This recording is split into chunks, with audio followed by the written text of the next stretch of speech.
Hi everyone and welcome to another episode of Unlocked. Today's booster pack is Gatecrash, which was the second set from the Return to Ravnica block. Gatecrash was released in February 2013. I'd like to thank everyone for taking part in the Community Choice Rare Pick on Facebook and Board Game Geek. We've had a lot of conversation over this set in both those locations.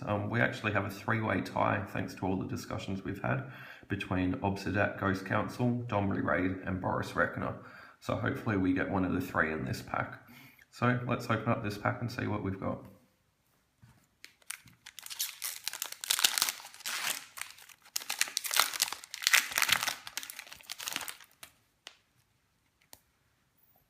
So starting out with a Syndic of Tithes, which is a 2-drop, 2/2 with Extort. So Extort is a mechanic whenever you cast a spell you may pay a hybrid white or black in this case. If you do, each opponent loses 1 life and you gain that much life. Shadow Alley Denizen is a vampire rogue, 1-drop, 1/1, and whenever another black creature enters the battlefield under your control, target creature gains Intimidate until the end of the turn, which means it can't be blocked by anything other than creatures that share a colour with it, or artifact creatures. Croconura is a 3-drop Crocodile Frog 1/3 with Reach, and also has Evolve. So whenever you play a creature that has power or toughness that is greater than this creature, you add a 1/1 counter onto it. So the more you play, the larger this can get. Warm Wind Infantry has Battalion. Whenever Warm Wind Infantry and at least 2 other creatures attack, it gets +2/+0 until the end of the turn. Executioner's Swing. Target creature that dealt damage this turn gets -5/-5 until the end of the turn. So a bit of white-black removal here. Blue-black, our mill colours typically. Target player puts the top 3 cards of his or her library into his or her graveyard, and it also has Cipher.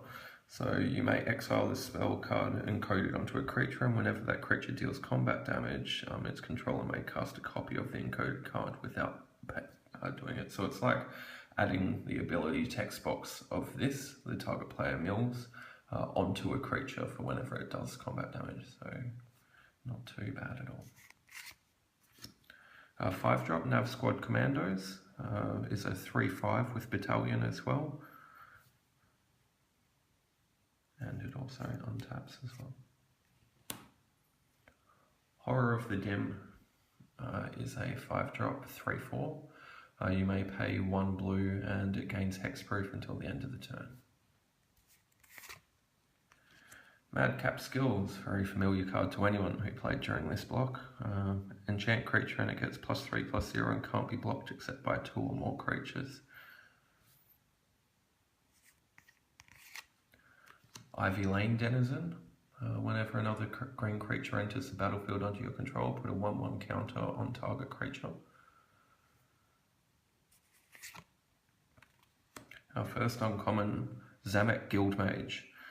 Costs 1 green and a blue. It has 2 abilities on it. First is this turn each creature you control enters the battlefield with an additional 1/1 counter on it. And the second is remove a 1/1 counter from a creature you control to draw a card. So, nice utility there. Serene Remembrance. Shuffle Serene Remembrance and up to 3 target cards from a single graveyard into their owner's libraries.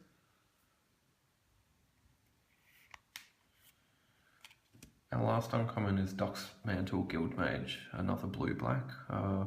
Has activated abilities of 1 blue and a black. Whenever a card is put into an opponent's graveyard from anywhere this turn, that player loses 1 life. And the second has an extra cost more and put the top 2 cards of his or her library into his or her graveyard. And once again, we're hoping for either Obsidat Ghost Council, Domri Raid or a Boris Reckoner here. None of the above. We have a Foundry Champion as a 6-drop, 4/4. When Foundry Champion enters the battlefield, it deals to target creature or player equal to the number of creatures you control, damage. Has 2 activated abilities. We can either add toughness or we can add power depending on paying a red or a white until the end of the turn. And it's not a tap ability, so we can pump it as much as we like. Still might have these rares in a foil. We have had 3 episodes in a row where we've had rare foils. No, we just have a plain, and we have a knight token. So today's rare pick we had was, we had Obsidian Ghost Council, Domri Raid or Boris Reckoner, but we did pull Foundry Champion instead, and we did get a knight token, which is a 2/2 with Vigilance. And sorry, just adjust the resolution. There we go. Our next booster pack will be Return to Ravnica, the first pack obviously in the Return to Ravnica block. Thanks to everyone for watching. If you'd like to follow the journey, you can subscribe below down here. We do have a Facebook page, which is facebook.com/mtgunlocked. We also have an official website, which is mtgunlocked.com. You will also find us chatting on the boards on Board Game Geek as well, in the Magic the Gathering section, where we talk about the rare picks both there and on our Facebook page. So thanks for watching, and we'll see you next time for Return to Ravnica.